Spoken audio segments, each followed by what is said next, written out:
Would you like a piece of a $1.5 trillion industry? Well, I hope your answer is yes, because you want money for the mission that you're on. And if you are in the health and fitness space, then that is your reality. If you create a YouTube channel that grows into a successful business, you get a piece of a $1.5 trillion industry. And my guest today is Ben Azadi, who is a part of that industry on YouTube. He's going to be sharing his 5 tips for how he grew his YouTube channel into a full-blown business. My name is Heather Torres, and I am the host of the YouTube Made Simple show, where we are helping you overcome your fear, build confidence, and create and launch a successful YouTube channel. Now, my guest today, Ben Azadi, is one of our success students from our academy, Video Ranking Academy. And I'm so excited that he's here today to talk about the 5 steps he took to growing his YouTube channel into a full-blown business. Now, let me tell you a little bit about Ben. Ben Azadi is the founder of Keto-Camp, a global brand bringing awareness to ancient healing strategies such as ketogenic dieting and fasting. He is the best-selling author of 4 books, including his newest book, Keto Flex. He's on a mission to help 1 billion people, and he's doing that through his business, Keto-Camp, his YouTube channel with over 6 million views, and one of the top-rate health and fitness podcasts, Keto-Camp.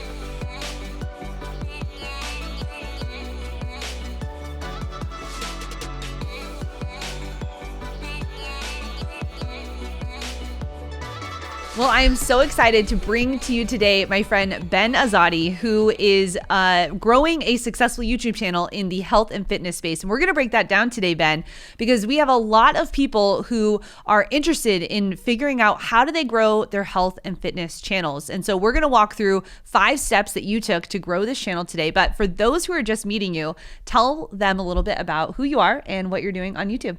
Yeah, Heather, thanks for having me. So Ben Azadi is my name. I'm the founder of Keto-Camp, Camp with the K, best-selling author of 4 books. The mission at Keto-Camp is to educate and to inspire 1 billion people. So we have our YouTube channel that we launched going on 3 years now to get the message out there to the masses. And that's what we're going to talk about today. I'm so excited. And 3 years. So first off, we'll just start with saying that it takes some time. It doesn't just happen overnight, right? But what you've been able to accomplish from this is really allowing you to speak around the country, to write these books, to create a membership program with a thriving community. And so we're going to walk through how you did that. But first, I want to know, how did you actually decide on keto? Because a lot of people come to YouTube and they go, well, I want to do health and fitness. How did keto become the main piece of what you're doing? How did you decide on that niche? In 2008, I was obese, 250 pounds, broken, mentally obese and also physically obese. So I went through a health transformation. 9 months, I lost 80 pounds, went from physically obese to being physically fit. Physical 6-pack to mental 6-pack. So I had this whole transformation, but I still wasn't necessarily healthy. Mm-hmm. So I wanted to figure out what health was. So I explored different diets and nutrition plans, vegan, etc. And then I came across keto in 2013. Mm-hmm. And it really was interesting to me. I just loved learning about it and sharing about it. At that time, my company was called Shred Fat, which is not very niche, if you will. And about 4 years ago, 3.5 years ago, I hired a marketing coach to help me build my brand. And first thing he said is, got to get rid of Shred Fat. I'm like, no, I've been building this for 8 years now. I've put so much energy into it. He says, look, if you listen to me, you're going to grow much faster. We got to niche down. He said, what do you love to talk about? What lights you up? What are you energized after having a conversation speaking about? And I said, well, keto. So that's where Keto-Camp spawned. And then that's where we launched the new channel. And I believe that was the right thing to do, and it really accelerated my growth because the riches truly are in the niches. Yeah, and we've seen this experience over and over and over. I had Rob Built. He does tiny homes, so he's not just talking about real estate. He's talking about tiny home real estate, and you're doing the same thing. Rather than just health and fitness, rather than how to lose weight, it's about the specific way that you're doing that. And when you go so deep, a lot of people would say, "Oh, but that's too niche." Right? Did you fear that? And how did you decide that that was not the direction that you were going for it? I had a lot of pullback in the beginning because I love talking about other things. I want to talk about sleep. I want to talk about mindset. I want to talk about fitness. And basically it was, yes, eventually I'll get there, but I got to grow this audience and focus in on this niche first and then expand. And it made a lot of sense to me. That's what a lot of people do. It's what you guys teach. So I love talking about keto, and I know I could talk about it forever, but eventually I got to a point where my audience was growing, and then I could sprinkle in the mindset, and then I could sprinkle in the fasting and the sleep and all that other stuff. Oh, please take that, YouTube Made Simple Show listeners, because that is a huge piece. You wanted to talk about all those things, but you were reserved. You decided to just talk about one thing, and that helped you to break through. And I think if more creators took that advice and did that, they would actually start to see growth happen faster because they're actually playing the YouTube game right? YouTube wants people to come to the platform, to click on videos and to watch them. And if you're doing different types of videos all the time, it doesn't know how to categorize you. So when you came in with that mission. Exactly, yeah. And I've sprinkled in videos in the beginning. I'm like, I'm going to go against what I just learned. I'm going to throw in a video on like mindset.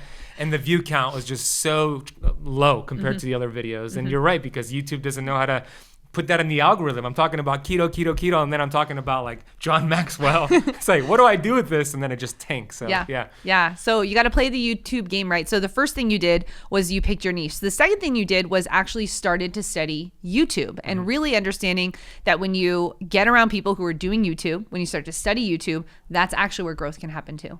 Yeah, so in the beginning, the way that I launched my YouTube channel was looking at other creators in my space and what are the videos they are doing that are crushing it, like filtering it by most popular and then just putting my twist on it and recreating those videos.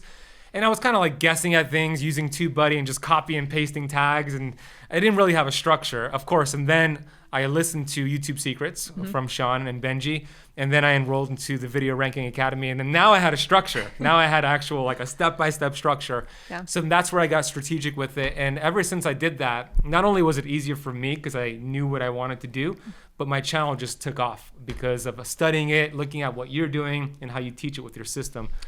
Well, thanks, Ben. That's so nice of you to say. Yeah, truth, but you know, that's, I think, something that a lot of creators miss. They're like, let me grab all the free content from random people, or the idea that it's not in the right order, right? And that is when you can compress decades into days and say, no, don't do that. Do it this way, in this order. That's where you can start to see success, right? Because you're in a community that's understanding how that works. Exactly. Yeah. That'll accelerate your results. It did for me. Yeah.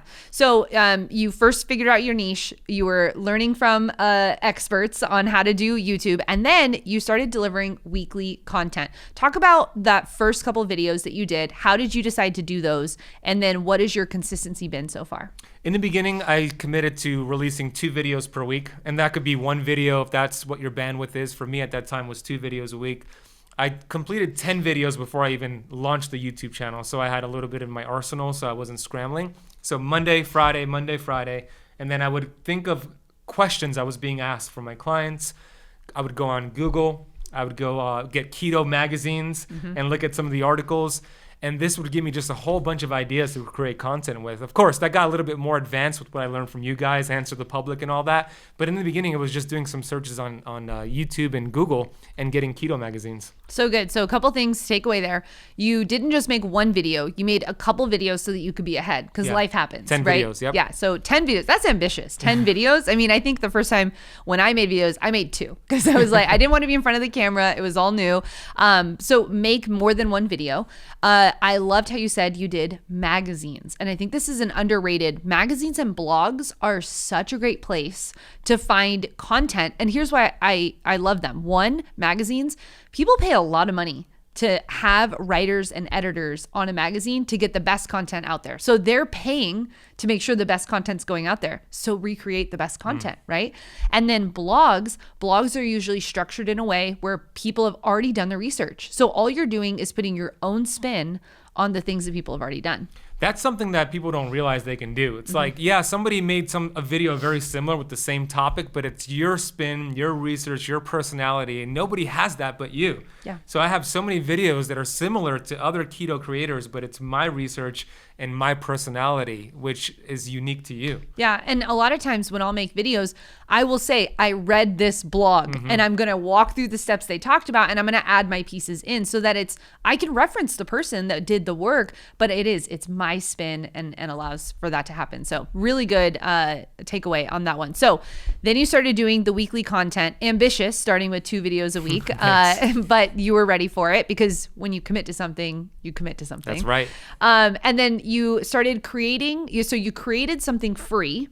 And then after got the free thing, you then gave them the opportunity to go deeper into the programs that you had created. Yeah, so I created like an ebook, a freemium. It's a free guide, 12 pages, really basic, just a lot of analogies explaining what keto is.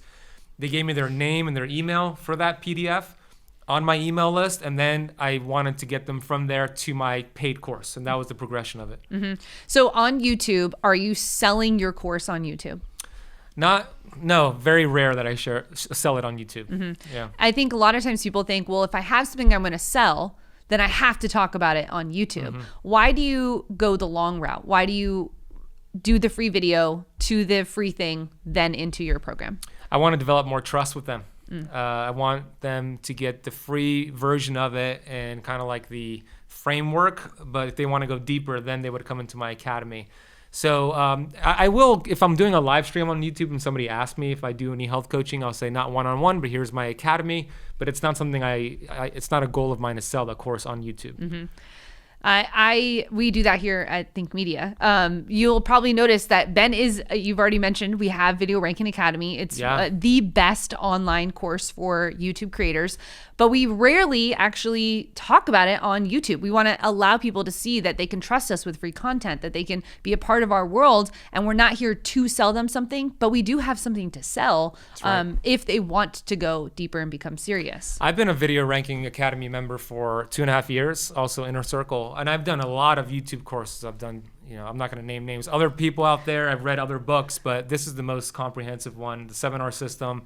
I always go back there and I'm always learning new stuff. It's the most complete YouTube system I've ever done personally. Well, thanks, Ben. Yeah. You can be on my show anytime. I'll sell the course for you because I'm a living experience. I love that. And yes, you can be on any time that you want to talk about the success you're having because of YouTube. Now, the last thing that you did as you were growing your keto channel was that you actually increased your uploads. What made you decide to add more to it? And then what types of videos did you add? So 6 months into it, I had 342 subscribers, which is less than what I had my goals that I wanted to hit. So I was a little frustrated, a little discouraged having 342, although that's awesome if you have 342 subscribers. I mean, that's 342 people who are like, yeah, I want to learn more. But I was a little frustrated and discouraged, but I committed, using that word that you said earlier. I wasn't just interested in growing my YouTube channel. I was committed. Mm-hmm. So I said, I'm just going to keep doing it. And sooner or later, the universe will break and I'll get what I need to do and reach the people I need to reach. Mm-hmm. So a video took off, 5 keto fruits you can eat all the time. Mm-hmm. I saw it just skyrocket off the charts on YouTube, my video. And then I just doubled down, created more videos, 5 vegetables you can eat all the time, 5 keto nuts you can eat all the time. So I started using a lot of these numbers ahead of my videos. Mm-hmm. So good. And then you also added in a video podcast. Yeah. How did you decide that that's the direction you wanted to go to add in that extra video? Podcasts are great. I launched the podcast about 7 or 8 months after the YouTube channel. It was just too much bandwidth for one person to do both. Yeah. My coach actually told me at that time, he's like, what do you want to do first, the podcast or the YouTube channel? I'm like, let's do both. Yeah. He's like, choose one. It's like, all right, let's do YouTube. Yeah. And it was a great idea because since YouTube started to take off, the podcast, when it launched, it did so much better because of YouTube. Mm-hmm. YouTube, I'm on all social media platforms. You know that. TikTok, Instagram, all of them are growing, but more people say, I saw you on YouTube. I found you on YouTube. I meet him in the streets. I know you from YouTube more than any other platform out there. Like all roads lead to YouTube for me, and it's exactly what you guys teach. Yeah. So yeah, video podcast is great because you always talk about this. The guest is creating your content. Like you just come up with the questions and the structure like you're doing here, but the guest is actually the person creating your own content for you, and you get to tap into their audience. It's just a win-win. It is. It's such a win-win, and it's scary though, right? If you've never interviewed someone before, you're like, what do I ask? What is this going to turn out? Talk about that fear going into actually becoming an interview show. I take pride in my interviews. So I do research, like a lot of research ahead of time. Mm-hmm. I want to wow the person that I'm interviewing. Mm-hmm. So I want to know their backstory. I want to know some of the challenges they've had, and I want to bring it up in the conversation. So as long as you do your research, you're going to have an amazing conversation. But the episode is not about, the recording is not about you or me. It's about the person. So let them share their story, highlight them and what they're doing. It's really putting a spotlight on them. And people love that. I mean, it's one of the best ways to create relationships, as you know, because you could reach out to Gary Vee and say, I'd love to go on Zoom and pick your brain, you're going to get no reply. But if you're like, hey, I have this podcast, I'd love to bring you on, more likely for Gary Vee to say yes to that than just a Zoom call with you. Oh, that was such a good truth bomb right there, because more people should see the opportunity with YouTube. The last thing that you added also was going live. You're going live on your YouTube channel, and people, that is scary. It was so scary for me the first time. Ben, the first time I went live, I messed up the hook. We teach always have hook, content, and a call to action. I completely bombed the hook. Here's what I did. I was like, we're going to do that again. I clicked stop, deleted the video, and then just started the live again. That was my first ever live on YouTube. So tell me about how it was for you when you started going live. I've never done that. It's weird, right? I mean, it's a camera, there's no eyeballs. I can't see you breathing. It's just a device, right? It's just a weird situation. But the frequency creates the genius. In the beginning, I said, I'm going to do a live stream every Wednesday at 12 p.m. Eastern time on my YouTube channel. It's been 2.5 years since I committed to that. I've only missed 2 Wednesdays in 2.5 years. And the only reason I missed it is because I lost my voice. That's it. So everybody knows Wednesday, Q&A or some sort of topic. In the beginning, it sucks. It's very uncomfortable, but you just keep showing up, keep embracing that suck. And that formula of success is suck, suck, suck, cess. Just keep embracing the suck and showing up. So good. So what is ahead for you now that you're growing this empire on YouTube? Are you going to stick with YouTube? What's the next level for you on YouTube? YouTube's number one. Absolutely. And YouTube is growing as you guys teach. So even though, TikTok is blowing up for me and all my other platforms are growing, the main focus is YouTube, because something that I do on YouTube is I could get a 10-minute video on YouTube and create 15 other posts on other social media websites from one YouTube video. So the goal is to get to more subscribers, educate more people. The overall mission is to educate and to inspire 1 billion people. And YouTube is the number one way to do that right now. I'm so excited. There's over 1 billion people on YouTube. So you could reach them, Ben. I love that. Well, where can people go if they want to learn more about keto, if they want to follow your YouTube journey, and they want to just connect with you on social? YouTube.com/KetoCamp, or just type in Keto Camp on YouTube. It's camp with a K. Subscribe right away and hit the bell so you're notified of a new upload or a new release. So when you do your YouTube videos, say what I just said to your people subscribed. BenAzadi.com has all my social media and information on there, and Amazon has all my books. Amazing. Well, thank you so much for being a part of this episode. Ben, thank you for your time. Thanks for coming to the studio. So what a fun. blessing. I love the studio. It's so beautiful. Fun. And I love that, first it started as, just a person who bought our courses, but I truly believe that we are creating something together. And it's just so cool to see success students, coming on the show and being here. And I'm just so grateful that you did the work, that you committed to the journey on YouTube. And I can't wait to see what happens next. So grateful for you and your team. Thank you, So Heather. Fun. Well, I hope that conversation was value to you. And I want to let you know that today's episode was brought to you by winthisTech.com. This is where we are giving away a complete YouTube studio.